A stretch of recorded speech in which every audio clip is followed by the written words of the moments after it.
Affiliation of Australian Women's Action Alliances, AAWAA, is the national body representing women's liberation groups from 7 of the 8 states and territories in Australia. AAWAA is secular, independent, and unaligned with any political party. We advocate for women and girls, especially in domains where we face discrimination or vulnerability because of our sex. And now I'd like to turn it over to Karen from AAWAA. Karen.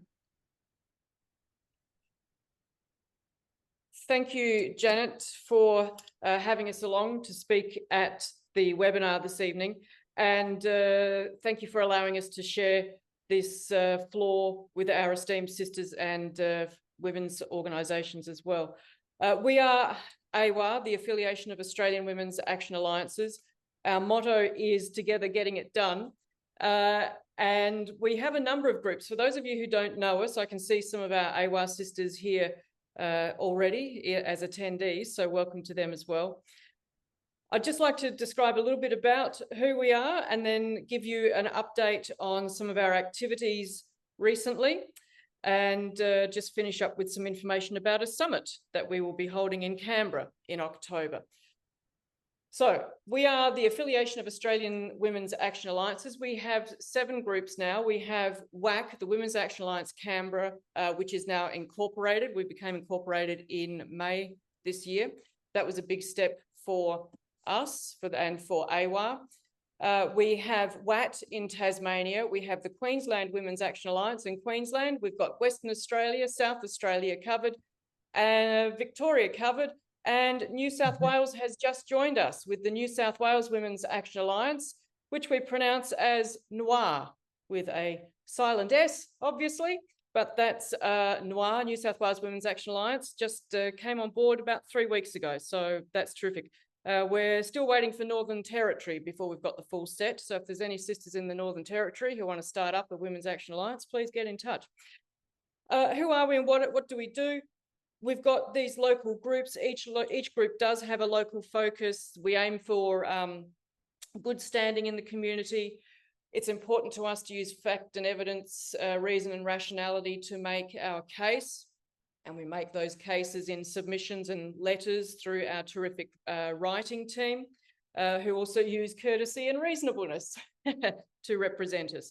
Our main strategy is to point out, I suppose, where current or established frameworks that are already set up and obligations that are set up and designed to protect women and girls, where those are being eroded, and engage those with responsibility for protecting those frameworks. So that's our main approach. As Janet has already said, we're not aligned with the left or the right or any particular religious perspective or belief system. We do spend a lot of time working on submissions and letters. Some of the things we've been up to recently, I'll give you an update from our last update earlier in the year. We have submitted to the Australian Senate on their menopause inquiry that came from AAWAA National. We've also made a submission to the Department of Infrastructure and everything else. It's a very big department, lots of things in it, for their review of the Online Safety Act. The Australian Building Codes Board has recently recently asked for submissions on their review of all gender sanitary facilities. So that one was fun to write. Also, the AHRC, their mapping project, interestingly named, their mapping project on current and emerging threats to transgender and gender diverse people. We also do some letter writing, not just submissions. We've recently written a letter of support to Bill Shorten about his desire, at least at the moment, to remove so-called prostitution services from the NDIS. We don't just do national stuff, we also do international stuff. We've submitted to the UN Special Rapporteur on Violence Against Women and Girls, Reem Al-Salem, for her request for submissions on violence in sport. Did that earlier in the year. We've also written to Australian ambassadors in Geneva in support of Reem Al-Salem's prostitution report that also came from AAWAA National.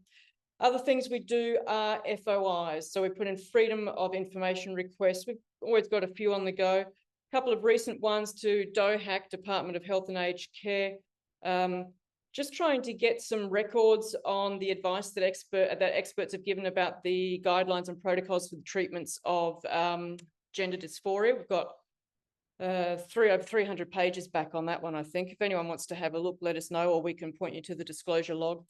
We've also asked and gotten stuff back, not much on this one, on how the LGBTQIA+ health and wellbeing expert advisory group to the government was formed.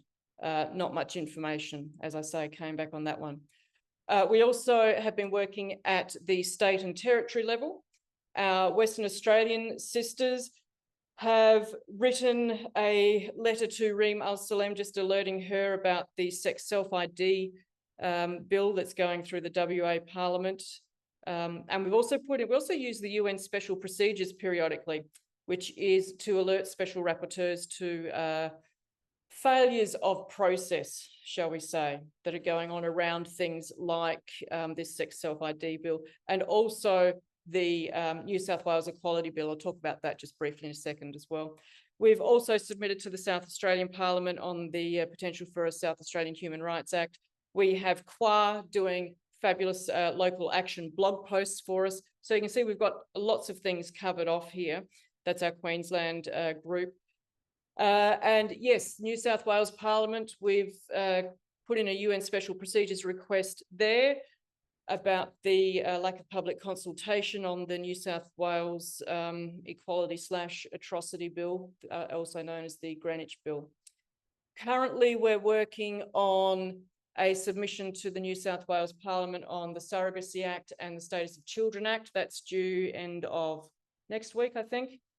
And the Women's Action Alliance Canberra has written to Belco Arts, a local community arts centre, who had a drag act for NAIDOC Week, for a family-friendly event. So here's a bit of show and tell for you, sisters. A few pictures for you. If you don't want to see a drag act, please turn away now. But we wrote to the Belco Arts Centre and said, hey, you know, you've got this drag act in there, you call it family friendly, no one was alerted to it. We got back the expected reply, which was nothing to see here, move on, bees. Yeah, but they thought that this chap was okay to be performing to children at the event, inspiring children to be themselves. So yeah, anyway, we will eventually follow up on that in our own way. Some of you will know what that is, how that looks. We've also got some coalition submissions that we've been working on with our coalition partners, Australian Feminists for Women's Rights, COAL, LGBT Alliance, and WRNA. They've also been at the international, excuse me, or UN level around the WHO's TGD health guidelines. We've written to the Guidelines Development Group and to the Guidelines Review Committee, saying to the latter, saying that your Guidelines Development Group isn't actually following the guidelines of the GRC. We also have followed up on that. We've also written a letter of concern to CEDAW. Some of these we don't advertise because we do think it's important to give people time to respond. So we don't just publish everything that we do on our website. But we've written to the CEDAW committee a letter of concern, and we've sent that letter to all members. We've had some responses. Daphne Hacker said, thank you for this important work, or words to that effect. So I don't know if that's a good sign. I hope so. They are that's the written work that we do. We also do, being action alliances, we also actually do actions. This was our International Women's Day action. We had one in the morning over traffic in Canberra. This is the Canberra group. And again, the same Canberra group in the afternoon. Lots of positive honks. The Canberra group keeps a track of positive and negative reactions. So positive reactions are thumbs up and waves and honks and things like that. Negative reactions are, you know, people flipping the bird. Also, just more from the Canberra group, a sports protest near some sporting fields, and this one is, yes, a schools protest, get gender out of schools. Our Queensland sisters are also active in the action space, like getting out there with placards. Here they are, getting ready for some action in Pimlico. They were going to attend the community cabinet, I understand, with their terrific placards. I mean, look at this, it's brilliant. So there they are in action, painting their signs. They were going to attend the Pimlico community cabinet, but there were, a lot of police and with people with walkie-talkies around, which kind of provided a bit of an intimidating environment, I think, for them. So they decided instead to go to their usual spots, which are outside local MP offices, and get some happy snaps there. Also, they head out to intersections and get lots of good responses there at intersections and on main roads, with lots of exposure as well for their signs. I'll finish up with a mention of the AAWAA Women's Summit 2024 to be held in Canberra in October, the first weekend in October, first Friday and Saturday in October.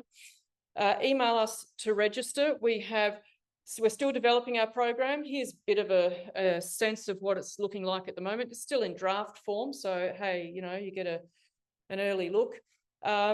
But we're trying to get a balance between some bigger picture ideas as well as some practical stuff. We will have some group work as well as some orienting sessions with ideas and concepts. So here we've got just a description of how AAWAA works, what our strategy, what our model is, feminist visions of women's liberation. We've got practical activism, also some tips there. That'll be an excellent session with women on the ground who do this stuff all the time, providing some advice. We've also got a session on how to write submissions and sharing our experience in doing that, how to manage things for tone. We will have an AAWAA members only planning meeting one afternoon, but then also back to everyone who attends, all attendees, to applying what we've learned. So that's our AAWAA Women's Summit 2024, $60 a day, $30 concession. Do get in touch if you want to register. We will email you back with some further details. That's us. Thank you so much again for having us. We are AAWAA, the Affiliation of Australian Women's Action Alliances. Together, we're getting it done. And as always, thank you so much to Women's Declaration International Australia, New Zealand for having us on to speak. Thank you. Thank you. That's marvellous. Always marvellous to get updates, and a conference sounds really exciting. Thank you so much. Karen, thank you.